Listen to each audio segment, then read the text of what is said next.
This episode is brought to you by PayPal. You had plans for the last days of summer. And back-to-school shopping has its own plans.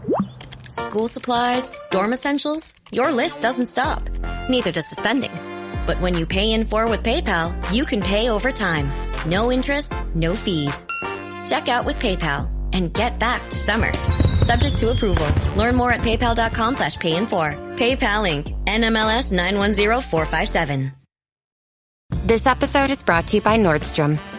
For 125 years, Nordstrom has been part of your story. The stylist who found the perfect outfit for your big interview. The first pair of walking shoes for your 1-year-old. The tomato soup you shared with your sister at the cafe. These are the moments that make Nordstrom, Nordstrom. Big or small, we're here for all of it. Celebrating 125 years with new moments still ahead. Discover it all in Nordstrom stores and at Nordstrom.com.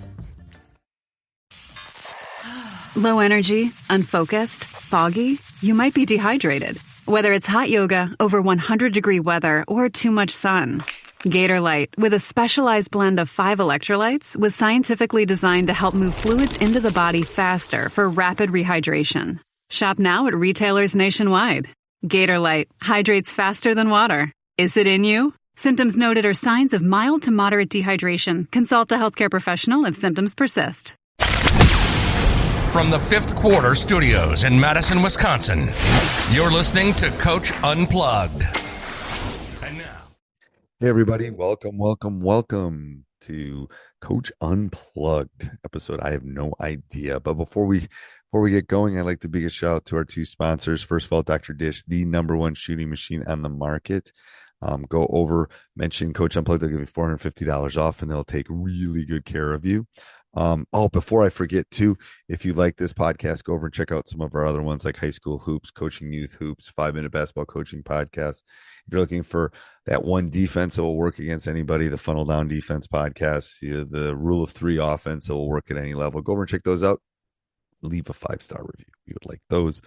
But also go over and check out teachhoops.com for coaches who want to get better. It's the one-stop shop for basketball coaches. It's resources. It's everything. It's what I would have wanted as a 27-year-old basketball coach. It's a roadmap to success on and off the court. And we offer a 14-day free trial because I'm a coach. I understand how it goes. Go over and check it out. Kick the tires around, see if it's for you. And if it's not, we'll part our ways and we'll say thank you and move on. But I guarantee you're going to love all the material. And the material we're always putting in teachhoops.com. But anyway, have a great day, everybody. Let's head off the podcast. Yep. All right, Coach. All right. So we were talking before we came out about I've called this drill of the day, but we're gonna come up with a new name at some point. But one thing you do at practice, Coach, that we could share with another coach, something you do at practice that would be beneficial. Yeah, I think one of the biggest things, and it's the easiest thing in the world to do, is to actually let kids have a good time, right? So the beginning of our practice, I'm telling you, I've been a head coach for 13 years. And in my first, 8-9 years, I thought I had to start with this insane focus at the beginning of practice, and the kids were going to be more serious. And that's not my personality at all. And so I finally switched it up, and I have music on for the first 15-20 minutes. The guys get after it. But I, poke fun of them. We try to stuff them the whole time in the drills. And I think it makes them want to be there. It gets them going. It creates a really fun environment. And then we kind of bring it in and resettle and refocus. But I think sometimes we're missing that piece of just, kids have a lot of different options these days. And so we want to make it someplace that they want to be, Right. And so I think we can instill that fun in it right away. You know what I've told coaches? Here's what I've told them. So I've done this at clinics I've spoken at. I said, close your eyes and imagine you woke up at 7:00. You fed the kids. You kissed your wife or husband goodbye. You patted the dog. You went to work and got there at 7 and had a lunch meeting and worked all day and came home and worked till 4:35 and got in your car and drove home. And I said, can you all imagine that? And they go, yeah, we can imagine that. And I go, okay, when you walk in the door, imagine that as soon as you walk in that door, you have to be on your A+ game and you're going to do A, B, C, D, and E before you even eat dinner. And they go, well, that one. So I always ask the coach, I always say, well, how would that feel? I go, well, that would be hard. I go, okay, understand that these kids have been in school focused in front of different people, adults, since 8 o'clock in the morning. Focused. Had lunch and then come focus. So this is supposed to be, you're expecting them to be super focused when they walk in that gym. This is what I was and tired. High school kids, right? Like high school kids. I'm a 35-year-old head coach and just starting. I had a hard enough time doing it.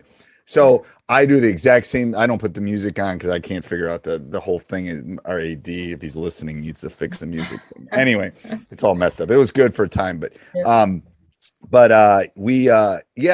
always joking with him. I'm asking him how school went. I'm also trying to read the room because I had a player this year. If he was having an off day, it was an off day. And I have two assistants that are outside the building and one that come. So they didn't I will go over to them and say, hey, student X is having an off day. Leave him alone. Leave him alone. Yeah. He'll come around because I know I've read the room. And you have that trust, right? Like you have that trust in your relationship. So you can go around and poke fun at the kids, are ready to take it and ready to I'm trying to steal the ball from all of them. I'm pushing them. I'm banging into them and you get it just in about 10 minutes, which one's ready and which one's not. Right. The other thing I'd say too, though, is you got to create that time. I'd really try to create that time at the end of practice. So if we do the beginning thing, have some fun, we get after it during practice. And then if I know the girls are coming in after us, then I'll try to end 15 minutes, 10 minutes early. So those guys can have that one-on-one BS time, against each other. They're joking around, throwing up half court shots. I get to go around, like you were saying, have those little conversations, build those relationships. It's something that's just so important. And I think has been a big reason that, our team has able to come together.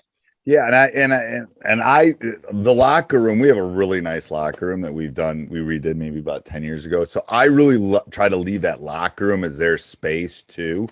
I will go in if I have to go in after, but that's a lot of the time. Now, I also believe that's probably where COVID came through our team during the middle of December. Exactly, right? Anyway, it was either that or one of the bus trips, but anyway, but I try to leave that. Try to be their sanctuary. That's where they can go. They can mess around. They can, be friends. And we talk about decor and how they should behave themselves and stuff. But it's a pretty comfortable space for them, I think, too. But I agree. And I think that trust part is really important, too. I agree, Coach. Yeah. All right. Thank you very much. Okay. All right, Coach, do you have a favorite drill or something you do at practice a golden nugget is what I referred to him as that you'd want to share with the audience? Yeah, I think it's no magic X and O or that kind of stuff, but we love to do a perfect defense drill is what we call it. We just call it perfect defense. And we set it up some different ways. One way would be, just trying to get 3 stops in a row to get out. I know that's kind of a popular thing in coaching too, the 3 stops in a row. And so we'll do it that way. And we can talk more about that later if we want to, or we'll put a minute on the clock and you've got to get a minute's worth of stops to get out. But if you kind of visualize it in your head, we're literally playing 5-on-5 in the half court. The offense starting behind the timeline. The defense is already set inside the 3-point line, ready to guard. And then I'll place myself on the baseline with a whistle. My assistants will be on the sideline. And when we say perfect defense, we mean perfect defense. And we want it to be challenging. We want it to be hard. We want to see how guys interact when they face some adversity together. I think that's a big part of why we do it. So let's use the example of a minute on the clock. So we'll start the clock at a minute. That clock's running. The offense comes down. We kind of let them do whatever they want to do. And then I'll tell the guys before the start of the drill, hey, if there's no hand up, I'm blowing it dead. The clock resets to a minute. If we don't talk, it goes to a minute. If a guy's not in a stance, it goes back to a minute. And I like that. I actually like that better. I like that almost better in some respects because I the 3-stop thing, I think a lot of people, I like the minute in the sense that, especially if you're a high school coach and you're listening to this and you have a clock, it's more of a visual thing for them. That's right. I mean, they see it clicking down. No question. Yeah, the 3-stop thing, they know 3 stops, but it's not a visual thing for them. Right. I like that. Right. Because the 3 stops, I'll tell you there's science done on 3s. People remember things in 3s. So we always in our program, we talk about near the end of a game or at some point in a game, we got to get a stop, a score, and a stop, and we're going to win. or a score, a stop, and a score. It's a little piece. The game is relatively simple. But it's a little things, and it's like, there's 2 minutes left. I go, hey, we get a stop, a score, and a stop. This thing's over. So they can micro that into their brains, and that's where I like the minute. And with the younger teams, like if you're a freshman, I would maybe do 30 seconds, and then you can build it up. No question. Yeah, no question. I love that. So do you have specific things you're looking for, or is it a wide range of perfect stops? Yeah. So it's going to depend on the day, right? And what our emphasis is. So it might be hand up on every closeout, or it might be just guys talking. So if I catch one guy without him talking, what you're doing, right? I'm in help. I'm one pass away, whatever that might be. And then we'll have some things that are building that are automatic resets. Offensive rebound, automatic reset. We're back to a minute.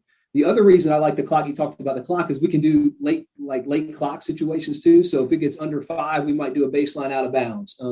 There'll be some days where we say, hey, if you force a turnover, we're just going to run 10 seconds off the clock. So, and then with those possessions, so let's say it's a minute, that first possession takes 15 seconds. Now we've got 45 seconds left, and they're trying to run the clock out without it resetting. But or we might script the offense. It might be, hey, you have to start with a ball screen or whatever it might be, or run one of our actions or whatever we want to work on. But it's good. It's good competitiveness. And I like to see, like I talked about at the beginning, like those defenders, it's 5, 4, 3. Somebody misses a box out and it resets to a minute. Now that's stuff that happens in a game. How do they respond to those things together? Peer pressure. It's fun to see those in practice. No doubt. Yes, it's the peer pressure and how they communicate and how they talk to each other when they, it's like there's 10 seconds left and someone messes up. That's important. Yeah, I think that's a great skill. That was awesome. Thank you.